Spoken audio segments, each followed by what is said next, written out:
Me lajme mjaft të mira nga Dardania, ku pikërisht Komisioni Qendror i Zgjedhjeve nga Prishtina ka raportuar se vetëm lëvizja vetëvendosje është regjistruar me koalicion, që do thotë opozita e përçarë i jep shansin për minimalisht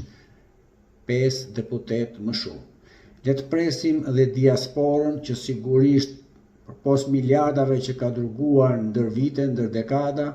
nuk do të kursejnë kur ta shikojnë pikërisht se kanë shansin edhe të festojnë, edhe të votojnë dhe të kthehen pas pikërisht me fitoren, me ardhmërinë dhe progresin, ku ndoshta Albin Kurti ka gabimet e tij, por është e vetmja qeveri që ka shtrirë sovranitetin cep me cep. U harrua Zajednica, u harrua shitja e veriut, u harruan barikadat, kemi shtet, kemi ushtri, kemi uzina, fabrika dhe sigurisht do të ndërtohen të tjera. Gjithë të mirat Dardan, faleminderit që më bëni krenar.